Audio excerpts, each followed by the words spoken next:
인생이라는 긴 항해에서 우리는 때로 모든 것을 삼킬듯이 거대한 파도와 마주하곤 합니다. 삶의 어려운 문제들과 씨름하며 길을 잃었다고 느낄 때 우리는 어디에서 희망을 찾아야 할까요? 성경은 명확한 답을 제시합니다. 바로 우리의 초점을 하나님께 맞추는 것입니다. 모든 능력을 가지신 분, 우리를 조건 없이 사랑하시는 분, 약속을 반드시 지키시며 결코 변하지 않으시는 분, 그분께 우리의 시선을 고정할 때 비로소 우리의 믿음은 흔들리지 않는 반석 위에 서게 됩니다. 오늘 우리는 믿음의 여러 단계에 대해 함께 나누고자 합니다.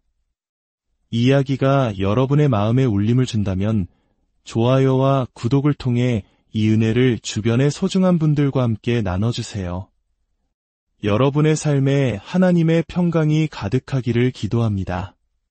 성경을 보면 예수님께서는 언제나 믿음을 귀하게 여기셨습니다. 누군가가 당신에게 당신의 믿음은 얼마나 큽니까? 라고 묻는다면 선뜻 대답하기 어려울 것입니다. 우리의 믿음의 크기는 오직 시련과 시험을 통해 드러나기 때문입니다. 삶의 폭풍 후 어려움, 고난, 그리고 결핍의 순간에 우리가 어떻게 반응하는지를 통해 우리의 믿음이 어디에 서 있는지가 명확해집니다. 하나님을 믿는 것은 그분을 영화롭게 하는 것이며 그분을 믿지 않는 것은 그분의 명예를 실추시키는 일입니다. 예수님께서는 제자들에게 여러 방식으로 하나님을 믿으라고 말씀하셨습니다. 하지만 제자들은 종종 그 의미를 온전히 이해하지 못하고 우리의 믿음을 더하여 주소서라고 간청했습니다. 예수님의 마음속에 믿음이 얼마나 중요했는지는 부활하신 후의 모습을 통해 더욱 분명히 드러납니다. 마가복음 16장을 보면 부활하신 예수님께서 식탁에 앉아있는 11 제자에게 나타나셨습니다. 그리고 그들의 믿음 없음과 마음이 완악함을 꾸짖으셨습니다. 이는 그들이 예수님께서 살아나신 것을 본 자들의 말을 믿지 않았기 때문입니다. 예수님의 마음은 찢어질 듯 아프셨을 것입니다. 그것은 가벼운 실망이 아니었습니다. 예수님께서는 제자들에게 믿음을 가르치기 위해 그토록 애쓰셨습니다. 하나님은 말씀하신 그대로이시며 그분은 신뢰할 수 있는 분이라는 진리를 가르치려 하셨습니다. 그러나 부활이라는 가장 큰 증거 앞에서도 그들은 여전히 믿지 못했습니다. 예수님께서 이토록 믿음을 강조하신 이유는 무엇일까요? 바로 믿음이 우리 삶의 모든 영역에 영향을 미치기 때문입니다. 우리의 기도는 믿음에 의해 영향을 받습니다. 우리가 드리는 헌신도 믿음의 영향을 받습니다. 우리의 건강과 치유, 그리고 관계까지도 믿음과 깊이 연결되어 있습니다. 우리의 삶의 모든 측면에는 믿음이 관여하고 있습니다. 하지만 믿음의 대상이 하나님이 아닐 때 이야기는 완전히 달라집니다. 믿음의 대상이 무엇이냐에 따라 그 결과가 결정되기 때문입니다. 이제 우리의 믿음이 왜 흔들리는지 그 장애물들을 살펴보겠습니다. 첫 번째 장애물은 인간의 이성입니다. 하나님께서 우리에게 하시는 말씀 중에는 우리의 이성으로 이해하기 어려운 것들이 많습니다. 우리의 현재 상황이나 우리가 가진 것을 기준으로 볼 때 그분의 요구는 완전히 비합리적으로 보일 수 있습니다. 그래서 우리는 종종 우리의 생각과 맞지 않는다는 이유로 하나님의 가장 큰 축복을 놓치곤 합니다. 두 번째는 눈에 보이는 현실에 따라 사는 것입니다. 우리는 종종 눈에 보이지 않으면 믿지 않으려 합니다. 하나님께서 내가 이렇게 행할 것이다 라고 말씀하셔도 우리는 그 증거를 눈으로 확인해야만 안심합니다. 하지만 기억하십시오. 믿음과 눈으로 보는 것은 동시에 갈 수 없습니다. 세 번째는 감정의 지배에 굴복하는 것입니다. 어떤 도전에 직면했을 때 나는 할 수 없을 것 같아 라는 감정에 휩싸이면 우리는 쉽게 포기하게 됩니다. 우리의 감정은 믿음의 큰 방해꾼이 될 수 있습니다. 네 번째는 다른 사람들의 부정적인 조언입니다. 하나님께서 당신에게 어떤 도전을 주셨을 때 다른 사람에게 의견을 묻는 것은 때로 실수가 될 수 있습니다. 당신이 알아야 할 것은 다른 사람의 의견이 아니라 하나님의 생각입니다. 하나님은 그분의 도움으로 당신이 감당할 수 없는 일을 결코 요구하지 않으십니다. 다섯 번째는 과거의 죄책감입니다. 많은 사람들이 자신의 과거를 돌아보며 내가 과거에 이런 일을 저질렀으니 하나님께서 나에게 이런 축복을 주실 리가 없어 라고 생각합니다. 그들은 하나님의 용서와 깨끗하게 하심을 묵상하는 대신 스스로를 단정하며 하나님의 축복을 가로막습니다. 여섯 번째는 하나님의 말씀을 소홀히 하는 것입니다. 하나님의 말씀을 등한시하면 우리의 믿음은 약해질 수밖에 없습니다. 성경 말씀은 우리 믿음의 연료이기 때문입니다. 일곱 번째는 죄 가운데 계속 머무는 것입니다. 죄 가운데 살면 우리 삶에서 믿음의 회로가 끊어집니다. 하나님께서 우리 삶에 행하시길 원하는 일들을 믿을 수 없게 됩니다. 마지막으로 사탄의 계략입니다. 사탄은 우리가 하나님을 의심하게 만듭니다. 의심은 우리의 충성심을 나누게 합니다. 우리가 하나님을 믿지 않으면 결국 우리는 사탄을 믿게 되는 것입니다. 에덴 동산에서 사탄이 하와에게 너희가 결코 죽지 아니하리라 고 속삭였던 것을 기억하십시오. 불신은 우리를 하나님으로부터 멀어지게 하는 거대한 역류와 같습니다. 그렇다면 이 모든 장애물을 넘어 우리의 믿음을 어떻게 성장시킬 수 있을까요? 히브리서 11장은 이렇게 시작합니다. 믿음은 바라는 것들의 실상이요 보이지 않는 것들의 증거니. 그리고 6절은 이렇게 말합니다. 믿음이 없이는 하나님을 기쁘시게 하지 못하나니 하나님께 나아가는 자는 반드시 그가 계신 것과 또한 그가 자기를 찾는 자들에게 상 주시는 이심을 믿어야 할지니라. 하나님을 기쁘시게 하는 것은 불가능할 정도로 간단합니다. 그분을 믿는 것입니다. 이제 우리 믿음의 4가지 단계를 살펴보겠습니다. 첫 번째 단계는 작은 믿음입니다. 이것은 불안한 믿음입니다. 하나님께서 하실 수 있다는 건 알아요. 하지만 정말로 하실지는 잘 모르겠어요. 그렇게 해주시길 바라지만 확신은 없어요. 작은 믿음은 흔들리고 애쓰며 진심일 수는 있지만 평안과 확신이 없습니다. 믿음의 핵심 단어는 초점입니다. 작은 믿음의 초점은 하나님이 아닌 문제 자체에 맞춰져 있습니다. 마태복음 8장을 보면 예수님과 제자들이 배를 타고 갈릴리 바다를 건너고 있었습니다. 거대한 풍랑이 일어 배에 물이 가득 차게 되자 제자들은 두려움에 떨었습니다. 그들은 예수님을 깨우며 외쳤습니다. 주여, 구원하소서, 우리가 죽겠나이다. 그들의 초점은 어디에 있었을까요? 바로 눈앞의 성난 파도와 바람이었습니다. 전능하신 하나님, 예수 그리스도께서 바로 옆에서 주무시고 계셨음에도 불구하고 말입니다. 예수님께서는 그들에게 말씀하셨습니다. 어찌하여 무서워하느냐 믿음이 작은 자들아. 두 번째 단계는 자라나는 믿음입니다. 이것은 성장하는 믿음입니다. 이 믿음은 하나님, 당신께서 하실 수 있음을 믿습니다. 하지만 제 안에 불신을 도와주세요 라고 정직하게 고백합니다. 마가복음 9장에는 귀신 들린 아들을 둔 한 아버지가 나옵니다. 그는 예수님께 절박하게 간청합니다. 무엇을 하실 수 있거든 우리를 불쌍히 여기사 도와주옵소서. 예수님께서는 할 수 있거든이 무슨 말이냐 믿는 자에게는 능히 하지 못할 일이 없느니라고 답하셨습니다. 그러자 그 아버지는 눈물을 흘리며 외쳤습니다. 내가 믿나이다.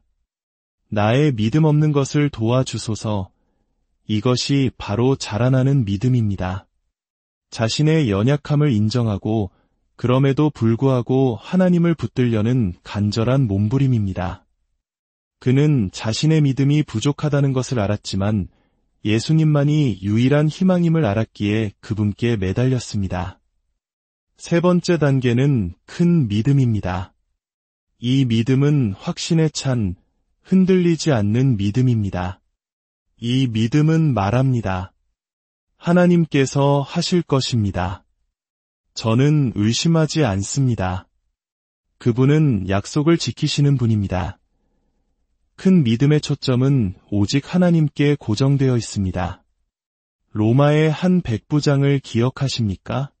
그의 하인이 중병에 걸렸을 때 그는 예수님께 와서 도움을 청했습니다. 예수님께서 친히 가시겠다고 하자 백부장은 이렇게 말했습니다. 주여, 내 집에 들어오심을 나는 감당하지 못하겠사오니 다만 말씀으로만 하옵소서. 그러면 내 하인이 낫겠사옵나이다. 그는 권위의 원리를 이해했습니다. 자신도 부하들에게 명령하면 그들이 복종하듯 예수님께서 말씀 한마디만 하시면 모든 질병이 복종할 것이라는 사실을 믿었던 것입니다. 그의 초점은 예수님의 절대적인 권위에 있었습니다. 예수님께서는 그의 믿음에 감탄하시며 말씀하셨습니다. 내가 이스라엘 중 아무에게서도 이만한 믿음을 보지 못하였노라. 또 다른 애는 수로보니게, 즉 가나안 여인입니다. 그녀의 딸이 흉악한 귀신에 들렸을 때 그녀는 예수님께 나아와 자비를 구했습니다. 예수님께서는 처음에는 나는 이스라엘 집에 잃어버린 양 외에는 다른 데로 보내심을 받지 아니하였노라며 거절하시는 듯했습니다. 심지어 자녀의 떡을 취하여 개들에게 던짐이 마땅하지 아니하니라고 말씀하셨습니다. 그러나 그녀는 포기하지 않았습니다. 주여, 올소이다마는 개들도 제 주인의 상에서 떨어지는 부스러기를 먹나이다. 이 얼마나 놀라운 믿음입니까? 그녀의 초점은 모욕적으로 들릴 수 있는 말이 아니라 예수님의 자비와 능력에 있었습니다. 그녀는 예수님의 식탁에서 떨어지는 부스러기 은혜라도 족하다고 믿었습니다. 예수님은 그녀에게 말씀하셨습니다. 여자여, 내 믿음이 크도다. 내 소원대로 되리라. 마지막 네 번째 단계는 온전한 믿음입니다. 이 믿음은 절대적인 확신을 가지고 이미 이루어졌다고 선포하는 믿음입니다. 이 단계에 이르면 우리는 더 이상 간구하지 않습니다. 이미 이루어진 일에 대해 감사하고 찬양할 뿐입니다. 이 온전한 믿음의 가장 위대한 예는 아브라함입니다. 하나님께서는 100살이 된 아브라함에게 아들을 약속하셨습니다. 그와 그의 아내 사라는 처음에는 웃으며 믿지 못했습니다. 그러나 약속대로 이삭이 태어났고 그들의 믿음은 성장하기 시작했습니다. 세월이 흘러 하나님께서는 아브라함의 믿음을 시험하셨습니다. 창세기 22장에서 하나님은 말씀하셨습니다. 내 아들, 내 사랑하는 독자 이삭을 데리고 모리아 땅으로 가서 내가 내게 일러준 한 산, 거기서 그를 번제로 드리라. 이것은 인간의 이성으로는 도저히 이해할 수 없는 명령이었습니다. 그러나 아브라함의 반응을 보십시오. 그는 종들에게 이렇게 말합니다. 너희는 나귀와 함께 여기서 기다리라. 내가 아이와 함께 저기 가서 예배하고 우리가 너희에게로 돌아오리라. 그는 나가 아닌 우리가 돌아올 것이라고 말했습니다. 그는 하나님께서 이삭을 번제로 받으신다 할지라도 그를 죽은 자 가운데서 다시 살리실 능력이 있음을 믿었던 것입니다. 그의 초점은 아들을 잃는 슬픔이 아니라 약속을 이루시고 생명을 주관하시는 하나님의 전능하심에 있었습니다. 그의 마음속에서는 이미 모든 것이 이루어졌습니다. 이것이 바로 온전한 믿음입니다.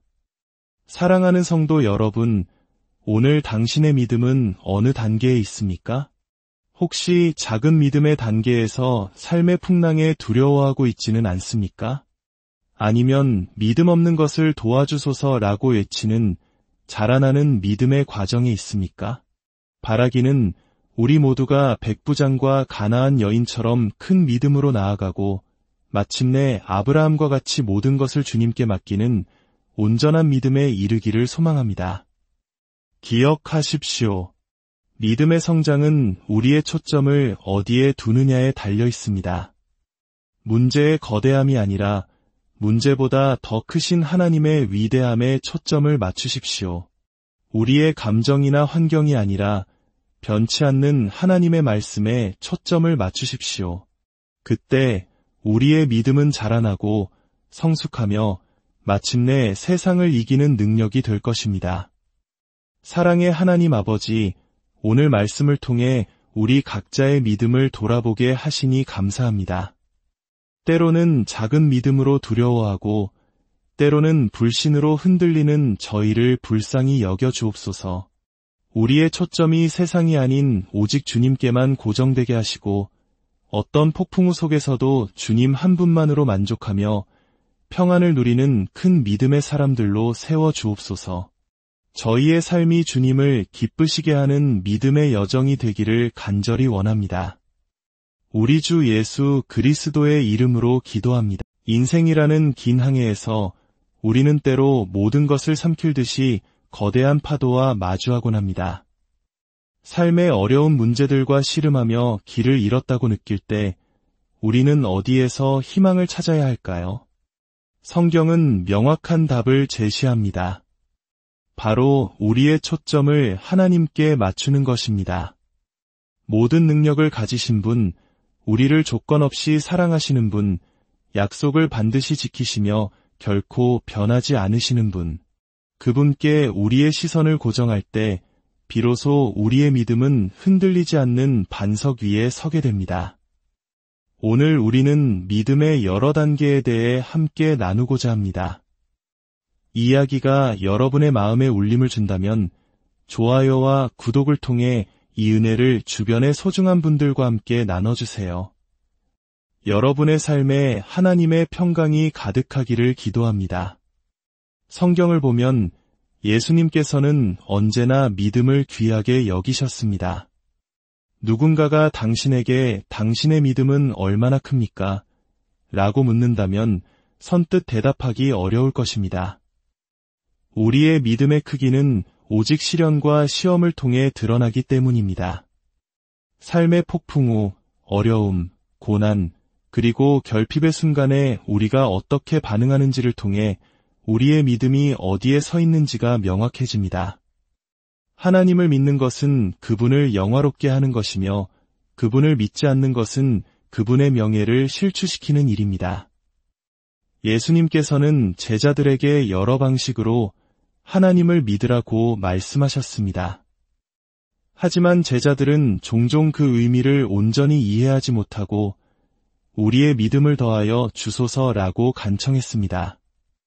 예수님의 마음속에 믿음이 얼마나 중요했는지는 부활하신 후의 모습을 통해 더욱 분명히 드러납니다. 마가복음 16장을 보면 부활하신 예수님께서 식탁에 앉아있는 11 제자에게 나타나셨습니다. 그리고 그들의 믿음 없음과 마음이 완악함을 꾸짖으셨습니다. 이는 그들이 예수님께서 살아나신 것을 본 자들의 말을 믿지 않았기 때문입니다. 예수님의 마음은 찢어질 듯 아프셨을 것입니다. 그것은 가벼운 실망이 아니었습니다.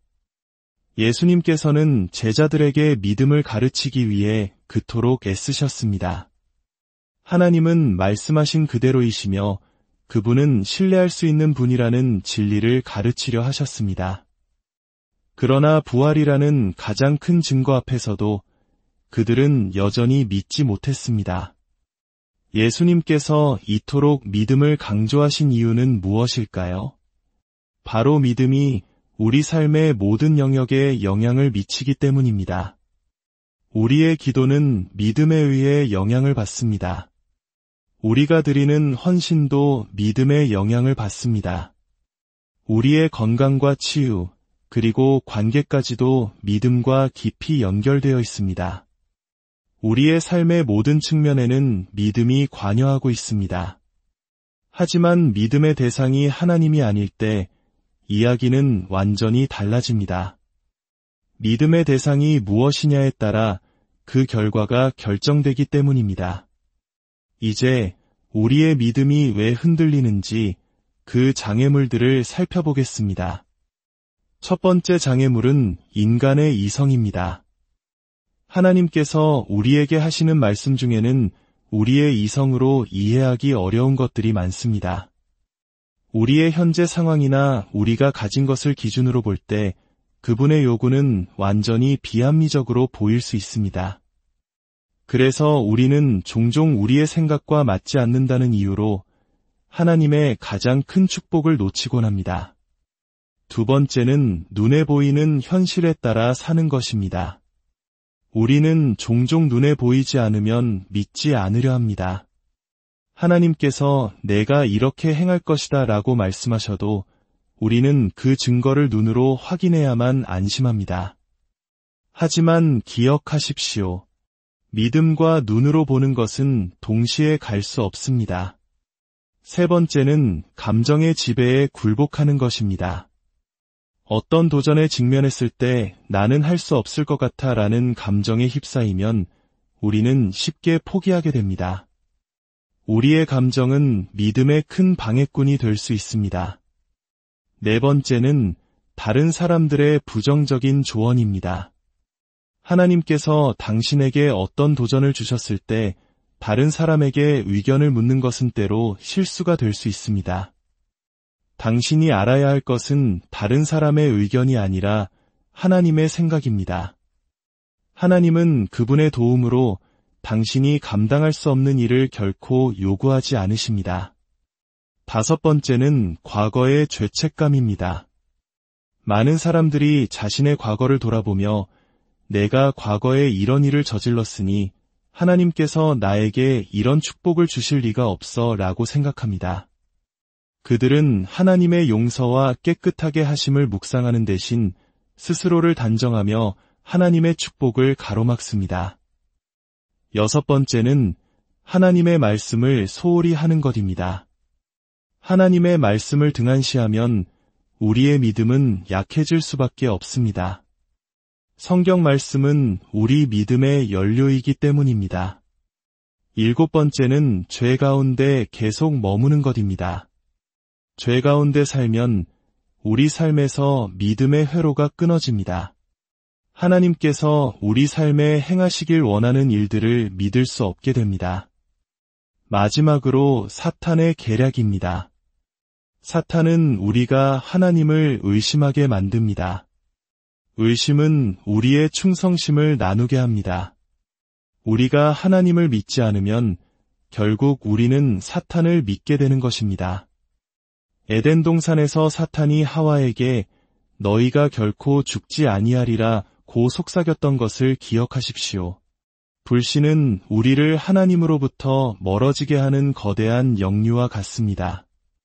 그렇다면 이 모든 장애물을 넘어 우리의 믿음을 어떻게 성장시킬 수 있을까요? 히브리서 11장은 이렇게 시작합니다. 믿음은 바라는 것들의 실상이요 보이지 않는 것들의 증거니. 그리고 6절은 이렇게 말합니다. 믿음이 없이는 하나님을 기쁘시게 하지 못하나니 하나님께 나아가는 자는 반드시 그가 계신 것과 또한 그가 자기를 찾는 자들에게 상 주시는 이심을 믿어야 할지니라. 하나님을 기쁘시게 하는 것은 불가능할 정도로 간단합니다. 그분을 믿는 것입니다. 이제 우리 믿음의 4가지 단계를 살펴보겠습니다. 첫 번째 단계는 작은 믿음입니다. 이것은 불안한 믿음입니다. 하나님께서 하실 수 있다는 건 알아요. 하지만 정말로 하실지는 잘 모르겠어요. 그렇게 해주시길 바라지만 확신은 없어요. 작은 믿음은 흔들리고 애쓰며 진심일 수는 있지만 평안과 확신이 없습니다. 믿음의 핵심 단어는 초점입니다.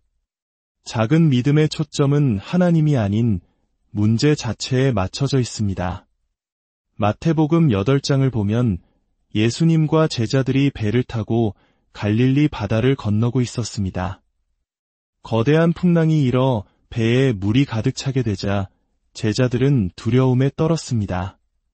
그들은 예수님을 깨우며 외쳤습니다. 주여, 구원하소서. 우리가 죽겠나이다. 그들의 초점은 어디에 있었을까요? 바로 눈앞의 성난 파도와 바람이었습니다. 전능하신 하나님, 예수 그리스도께서 바로 옆에서 주무시고 계셨음에도 불구하고 말입니다. 예수님께서는 그들에게 말씀하셨습니다. 어찌하여 무서워하느냐 믿음이 작은 자들아. 두 번째 단계는 자라나는 믿음입니다. 이것은 성장하는 믿음입니다. 이 믿음은 하나님, 당신께서 하실 수 있음을 믿습니다. 하지만 제 안의 불신을 도와주세요 라고 정직하게 고백합니다. 마가복음 9장에는 귀신 들린 아들을 둔 한 아버지가 나옵니다. 그는 예수님께 절박하게 간청합니다. 무엇을 하실 수 있거든 우리를 불쌍히 여기사 도와주옵소서. 예수님께서는 할 수 있거든이 무슨 말이냐 믿는 자에게는 능히 하지 못할 일이 없느니라고 답하셨습니다. 그러자 그 아버지는 눈물을 흘리며 외쳤습니다. 내가 믿나이다. 나의 믿음 없는 것을 도와주소서. 이것이 바로 자라나는 믿음입니다. 자신의 연약함을 인정하고 그럼에도 불구하고 하나님을 붙들려는 간절한 몸부림입니다.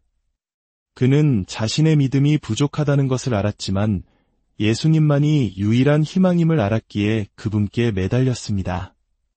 세 번째 단계는 큰 믿음입니다. 이 믿음은 확신에 찬 흔들리지 않는 믿음입니다. 이 믿음은 말합니다. 하나님께서 하실 것입니다. 저는 의심하지 않습니다. 그분은 약속을 지키시는 분입니다. 큰 믿음의 초점은 오직 하나님께 고정되어 있습니다. 로마의 한 백부장을 기억하십니까? 그의 하인이 중병에 걸렸을 때 그는 예수님께 와서 도움을 청했습니다. 예수님께서 친히 가시겠다고 하자 백부장은 이렇게 말했습니다. 주여, 내 집에 들어오심을 나는 감당하지 못하겠사오니 다만 말씀으로만 하옵소서. 그러면 내 하인이 낫겠사옵나이다. 그는 권위의 원리를 이해했습니다.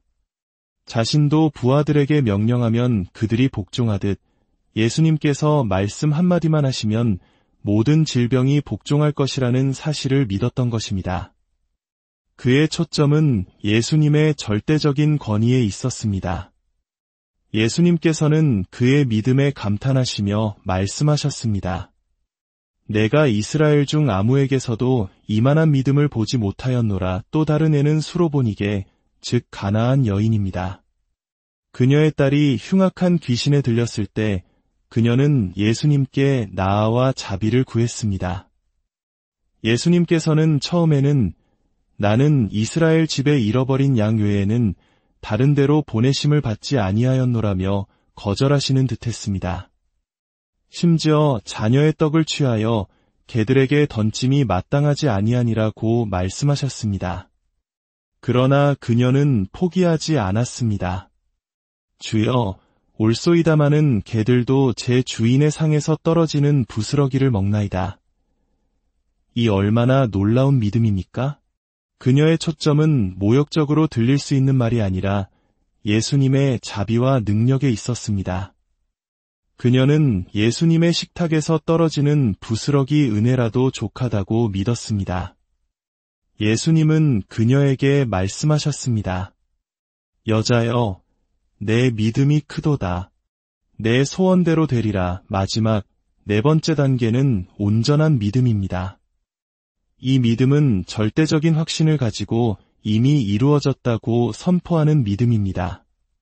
이 단계에 이르면 우리는 더 이상 간구하지 않습니다. 이미 이루어진 일에 대해 감사하고 찬양할 뿐입니다. 이 온전한 믿음의 가장 위대한 예는 아브라함입니다. 하나님께서는 100살이 된 아브라함에게 아들을 약속하셨습니다.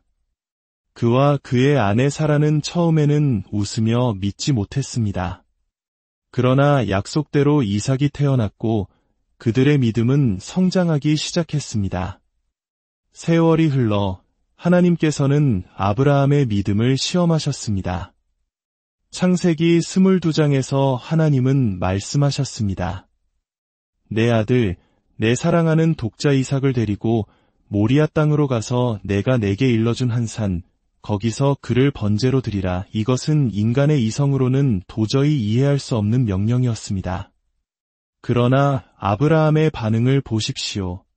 그는 종들에게 이렇게 말합니다. 너희는 나귀와 함께 여기서 기다리라. 내가 아이와 함께 저기 가서 예배하고 우리가 너희에게로 돌아오리라. 그는 나가 아닌 우리가 돌아올 것이라고 말했습니다.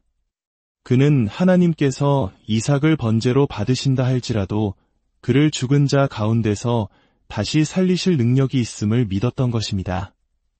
그의 초점은 아들을 잃는 슬픔이 아니라 약속을 이루시고 생명을 주관하시는 하나님의 전능하심에 있었습니다. 그의 마음속에서는 이미 모든 것이 이루어졌습니다. 이것이 바로 온전한 믿음입니다. 사랑하는 성도 여러분, 오늘 당신의 믿음은 어느 단계에 있습니까?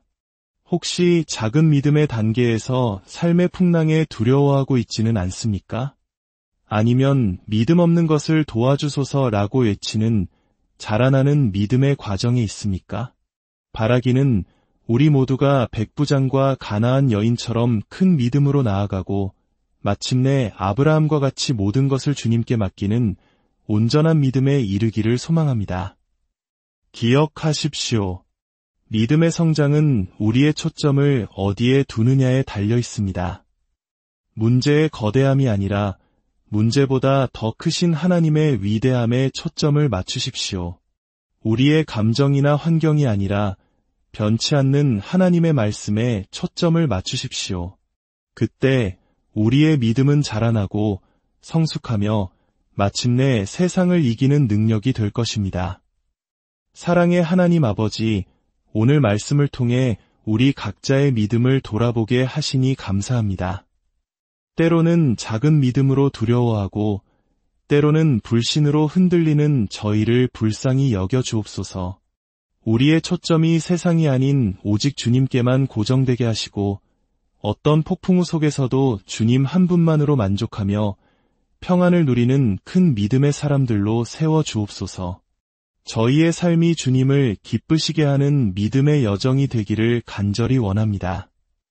우리 주 예수 그리스도의 이름으로 기도합니다. 인생이라는 긴 항해에서 우리는 때로 모든 것을 삼킬듯이 거대한 파도와 마주하곤 합니다. 삶의 어려운 문제들과 씨름하며 길을 잃었다고 느낄 때 우리는 어디에서 희망을 찾아야 할까요? 성경은 명확한 답을 제시합니다. 바로 우리의 초점을 하나님께 맞추는 것입니다. 모든 능력을 가지신 분, 우리를 조건 없이 사랑하시는 분, 약속을 반드시 지키시며 결코 변하지 않으시는 분, 그분께 우리의 시선을 고정할 때 비로소 우리의 믿음은 흔들리지 않는 반석 위에 서게 됩니다. 오늘 우리는 믿음의 여러 단계에 대해 함께 나누고자 합니다.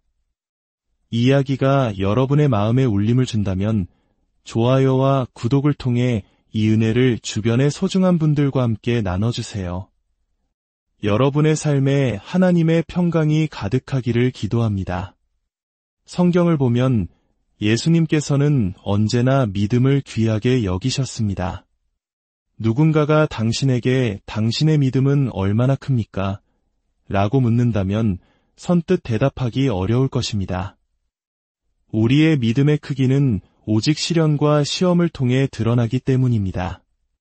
삶의 폭풍우, 어려움, 고난, 그리고 결핍의 순간에 우리가 어떻게 반응하는지를 통해 우리의 믿음이 어디에 서 있는지가 명확해집니다. 하나님을 믿는 것은 그분을 영화롭게 하는 것이며 그분을 믿지 않는 것은 그분의 명예를 실추시키는 일입니다.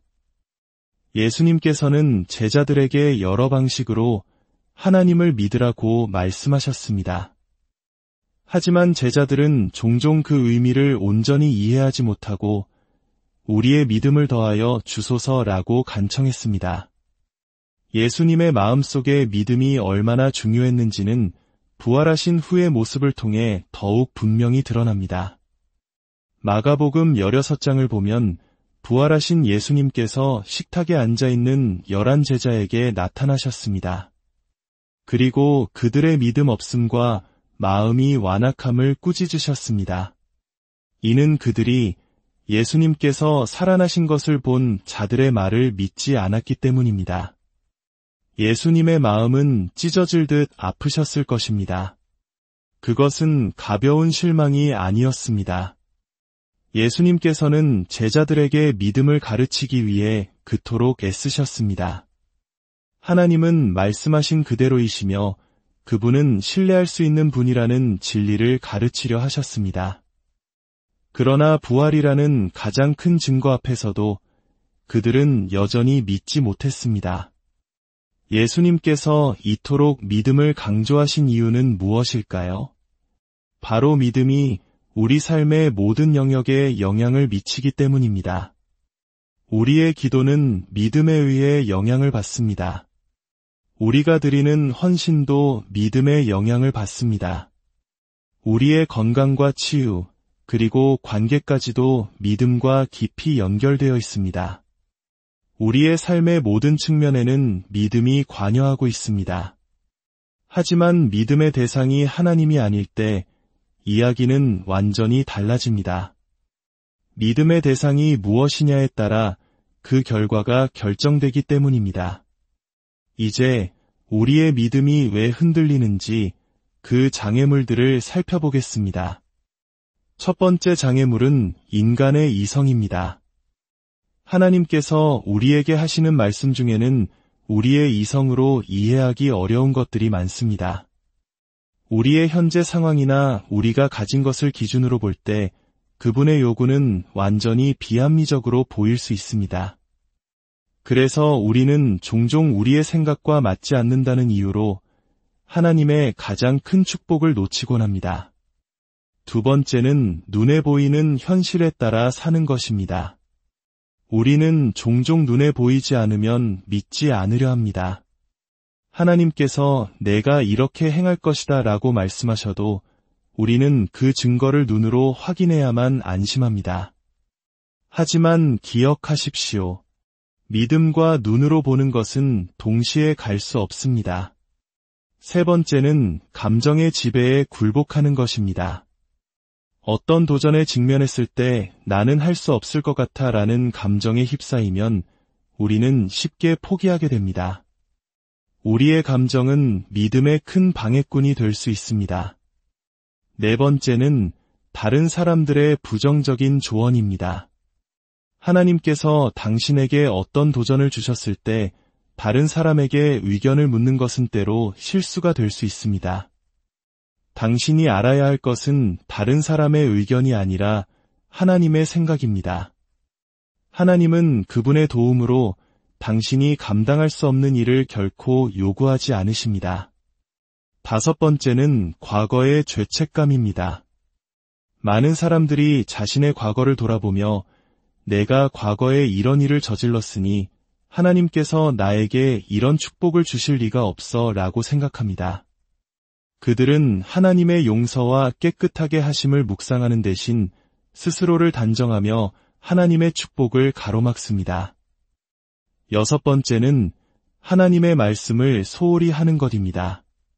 하나님의 말씀을 등한시하면 우리의 믿음은 약해질 수밖에 없습니다. 성경 말씀은 우리 믿음의 연료이기 때문입니다.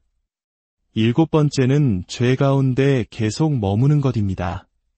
죄 가운데 살면 우리 삶에서 믿음의 회로가 끊어집니다. 하나님께서 우리 삶에 행하시길 원하는 일들을 믿을 수 없게 됩니다. 마지막으로 사탄의 계략입니다. 사탄은 우리가 하나님을 의심하게 만듭니다. 의심은 우리의 충성심을 나누게 합니다. 우리가 하나님을 믿지 않으면 결국 우리는 사탄을 믿게 되는 것입니다. 에덴 동산에서 사탄이 하와에게 너희가 결코 죽지 아니하리라 고 속삭였던 것을 기억하십시오. 불신은 우리를 하나님으로부터 멀어지게 하는 거대한 역류와 같습니다. 그렇다면 이 모든 장애물을 넘어 우리의 믿음을 어떻게 성장시킬 수 있을까요? 히브리서 11장은 이렇게 시작합니다. 믿음은 바라는 것들의 실상이요 보이지 않는 것들의 증거니. 그리고 6절은 이렇게 말합니다. 믿음이 없이는 하나님을 기쁘시게 하지 못하나니 하나님께 나아가는 자는 반드시 그가 계신 것과 또한 그가 자기를 찾는 자들에게 상 주시는 이심을 믿어야 할지니라. 하나님을 기쁘시게 하는 것은 불가능할 정도로 간단합니다. 그분을 믿는 것입니다. 이제 우리 믿음의 4가지 단계를 살펴보겠습니다. 첫 번째 단계는 작은 믿음입니다. 이것은 불안한 믿음입니다. 하나님께서 하실 수 있다는 건 알아요. 하지만 정말로 하실지는 잘 모르겠어요. 그렇게 해주시길 바라지만 확신은 없어요. 작은 믿음은 흔들리고 애쓰며 진심일 수는 있지만 평안과 확신이 없습니다. 믿음의 핵심 단어는 초점입니다. 작은 믿음의 초점은 하나님이 아닌 문제 자체에 맞춰져 있습니다. 마태복음 8장을 보면 예수님과 제자들이 배를 타고 갈릴리 바다를 건너고 있었습니다. 거대한 풍랑이 일어 배에 물이 가득 차게 되자 제자들은 두려움에 떨었습니다. 그들은 예수님을 깨우며 외쳤습니다. 주여, 구원하소서. 우리가 죽겠나이다. 그들의 초점은 어디에 있었을까요? 바로 눈앞의 성난 파도와 바람이었습니다. 전능하신 하나님, 예수 그리스도께서 바로 옆에서 주무시고 계셨음에도 불구하고 말입니다. 예수님께서는 그들에게 말씀하셨습니다. 어찌하여 무서워하느냐 믿음이 작은 자들아. 두 번째 단계는 자라나는 믿음입니다. 이것은 성장하는 믿음입니다. 이 믿음은 하나님, 당신께서 하실 수 있음을 믿습니다. 하지만 제 안에 불신을 도와주세요 라고 정직하게 고백합니다. 마가복음 9장에는 귀신 들린 아들을 둔 한 아버지가 나옵니다. 그는 예수님께 절박하게 간청합니다. 무엇을 하실 수 있거든 우리를 불쌍히 여기사 도와주옵소서. 예수님께서는 할 수 있거든이 무슨 말이냐 믿는 자에게는 능히 하지 못할 일이 없느니라고 답하셨습니다. 그러자 그 아버지는 눈물을 흘리며 외쳤습니다. 내가 믿나이다. 나의 믿음 없는 것을 도와주소서. 이것이 바로 자라나는 믿음입니다. 자신의 연약함을 인정하고 그럼에도 불구하고 하나님을 붙들려는 간절한 몸부림입니다. 그는 자신의 믿음이 부족하다는 것을 알았지만 예수님만이 유일한 희망임을 알았기에 그분께 매달렸습니다. 세 번째 단계는 큰 믿음입니다. 이 믿음은 확신에 찬 흔들리지 않는 믿음입니다. 이 믿음은 말합니다. 하나님께서 하실 것입니다.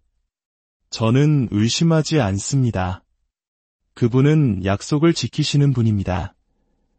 큰 믿음의 초점은 오직 하나님께 고정되어 있습니다. 로마의 한 백부장을 기억하십니까?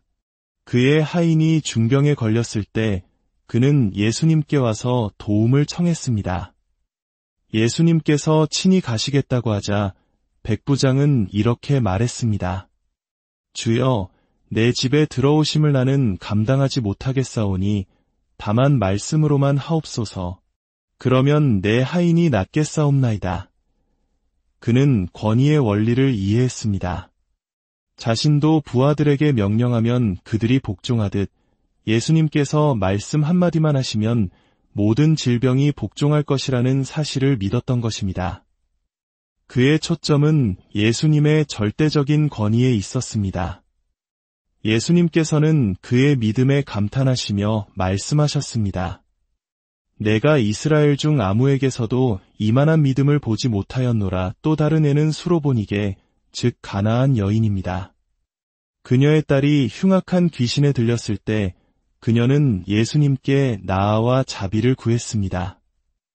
예수님께서는 처음에는 나는 이스라엘 집에 잃어버린 양 외에는 다른 데로 보내심을 받지 아니하였노라며 거절하시는 듯했습니다. 심지어 자녀의 떡을 취하여 개들에게 던짐이 마땅하지 아니하니라고 말씀하셨습니다. 그러나 그녀는 포기하지 않았습니다. 주여, 올소이다마는 개들도 제 주인의 상에서 떨어지는 부스러기를 먹나이다. 이 얼마나 놀라운 믿음입니까?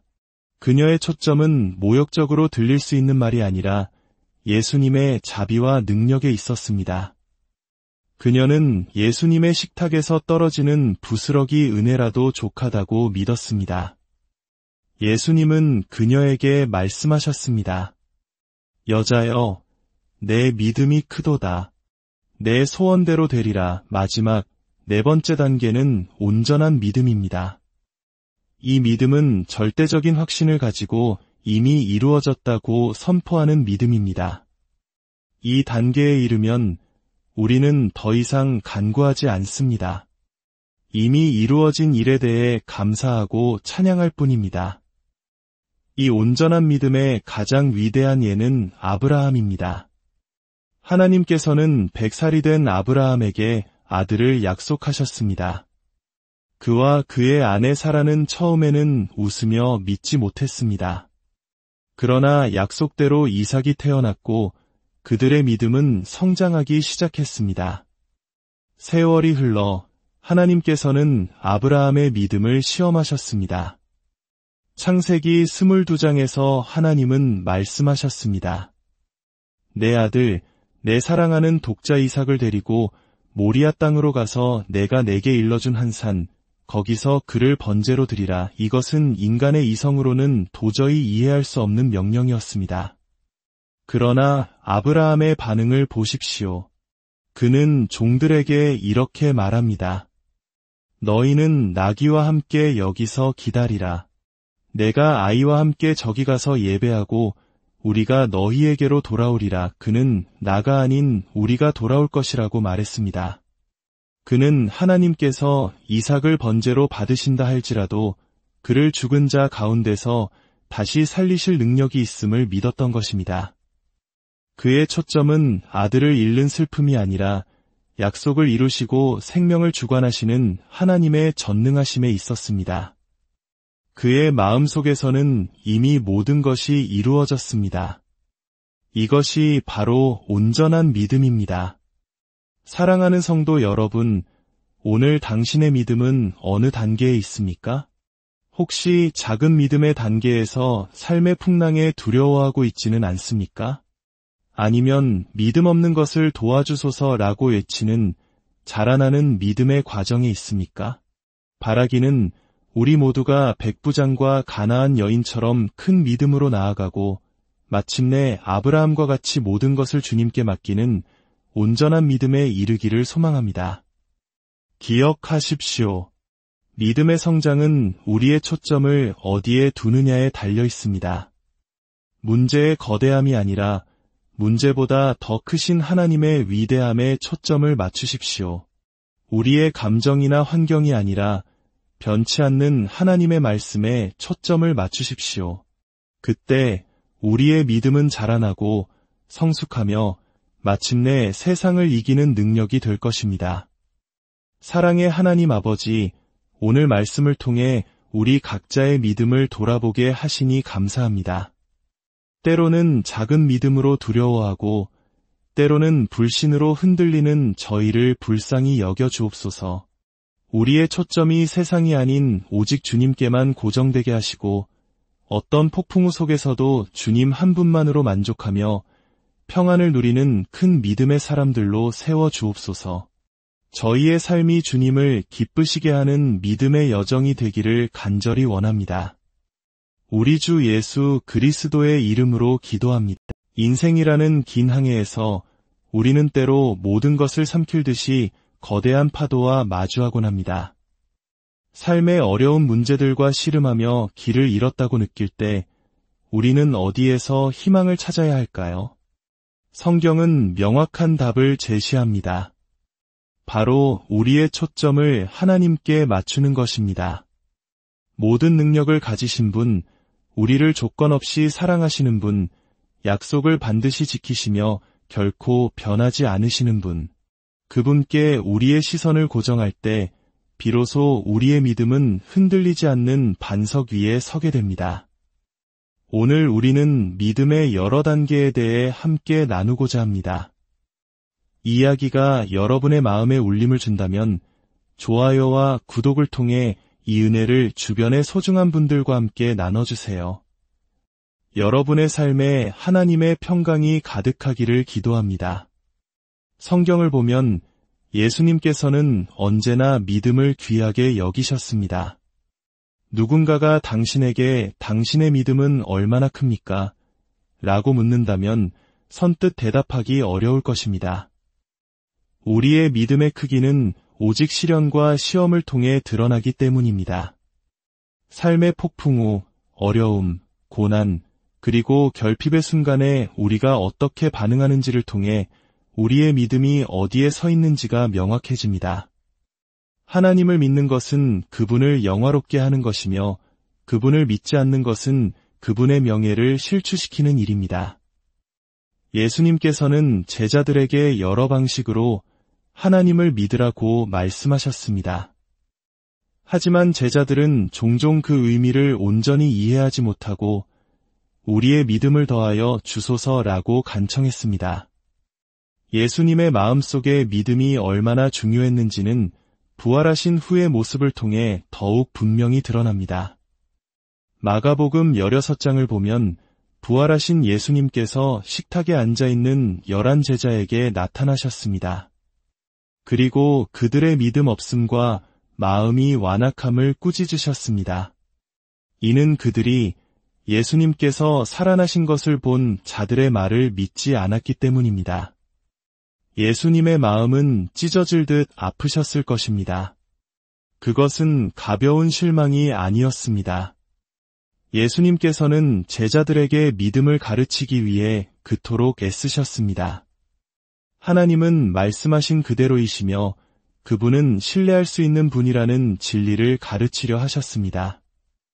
그러나 부활이라는 가장 큰 증거 앞에서도 그들은 여전히 믿지 못했습니다. 예수님께서 이토록 믿음을 강조하신 이유는 무엇일까요? 바로 믿음이 우리 삶의 모든 영역에 영향을 미치기 때문입니다. 우리의 기도는 믿음에 의해 영향을 받습니다. 우리가 드리는 헌신도 믿음의 영향을 받습니다. 우리의 건강과 치유, 그리고 관계까지도 믿음과 깊이 연결되어 있습니다. 우리의 삶의 모든 측면에는 믿음이 관여하고 있습니다. 하지만 믿음의 대상이 하나님이 아닐 때 이야기는 완전히 달라집니다. 믿음의 대상이 무엇이냐에 따라 그 결과가 결정되기 때문입니다. 이제 우리의 믿음이 왜 흔들리는지 그 장애물들을 살펴보겠습니다. 첫 번째 장애물은 인간의 이성입니다. 하나님께서 우리에게 하시는 말씀 중에는 우리의 이성으로 이해하기 어려운 것들이 많습니다. 우리의 현재 상황이나 우리가 가진 것을 기준으로 볼 때 그분의 요구는 완전히 비합리적으로 보일 수 있습니다. 그래서 우리는 종종 우리의 생각과 맞지 않는다는 이유로 하나님의 가장 큰 축복을 놓치곤 합니다. 두 번째는 눈에 보이는 현실에 따라 사는 것입니다. 우리는 종종 눈에 보이지 않으면 믿지 않으려 합니다. 하나님께서 내가 이렇게 행할 것이다 라고 말씀하셔도 우리는 그 증거를 눈으로 확인해야만 안심합니다. 하지만 기억하십시오. 믿음과 눈으로 보는 것은 동시에 갈 수 없습니다. 세 번째는 감정의 지배에 굴복하는 것입니다. 어떤 도전에 직면했을 때 나는 할 수 없을 것 같아 라는 감정에 휩싸이면 우리는 쉽게 포기하게 됩니다. 우리의 감정은 믿음의 큰 방해꾼이 될 수 있습니다. 네 번째는 다른 사람들의 부정적인 조언입니다. 하나님께서 당신에게 어떤 도전을 주셨을 때 다른 사람에게 의견을 묻는 것은 때로 실수가 될 수 있습니다. 당신이 알아야 할 것은 다른 사람의 의견이 아니라 하나님의 생각입니다. 하나님은 그분의 도움으로 당신이 감당할 수 없는 일을 결코 요구하지 않으십니다. 다섯 번째는 과거의 죄책감입니다. 많은 사람들이 자신의 과거를 돌아보며 내가 과거에 이런 일을 저질렀으니 하나님께서 나에게 이런 축복을 주실 리가 없어 라고 생각합니다. 그들은 하나님의 용서와 깨끗하게 하심을 묵상하는 대신 스스로를 단정하며 하나님의 축복을 가로막습니다. 여섯 번째는 하나님의 말씀을 소홀히 하는 것입니다. 하나님의 말씀을 등한시하면 우리의 믿음은 약해질 수밖에 없습니다. 성경 말씀은 우리 믿음의 연료이기 때문입니다. 일곱 번째는 죄 가운데 계속 머무는 것입니다. 죄 가운데 살면 우리 삶에서 믿음의 회로가 끊어집니다. 하나님께서 우리 삶에 행하시길 원하는 일들을 믿을 수 없게 됩니다. 마지막으로 사탄의 계략입니다. 사탄은 우리가 하나님을 의심하게 만듭니다. 의심은 우리의 충성심을 나누게 합니다. 우리가 하나님을 믿지 않으면 결국 우리는 사탄을 믿게 되는 것입니다. 에덴 동산에서 사탄이 하와에게 너희가 결코 죽지 아니하리라 고 속삭였던 것을 기억하십시오. 불신은 우리를 하나님으로부터 멀어지게 하는 거대한 역류와 같습니다. 그렇다면 이 모든 장애물을 넘어 우리의 믿음을 어떻게 성장시킬 수 있을까요? 히브리서 11장은 이렇게 시작합니다. 믿음은 바라는 것들의 실상이요 보이지 않는 것들의 증거니. 그리고 6절은 이렇게 말합니다. 믿음이 없이는 하나님을 기쁘시게 하지 못하나니 하나님께 나아가는 자는 반드시 그가 계신 것과 또한 그가 자기를 찾는 자들에게 상 주시는 이심을 믿어야 할지니라. 하나님을 기쁘시게 하는 것은 불가능할 정도로 간단합니다. 그분을 믿는 것입니다. 이제 우리 믿음의 4가지 단계를 살펴보겠습니다. 첫 번째 단계는 작은 믿음입니다. 이것은 불안한 믿음입니다. 하나님께서 하실 수 있다는 건 알아요. 하지만 정말로 하실지는 잘 모르겠어요. 그렇게 해주시길 바라지만 확신은 없어요. 작은 믿음은 흔들리고 애쓰며 진심일 수는 있지만 평안과 확신이 없습니다.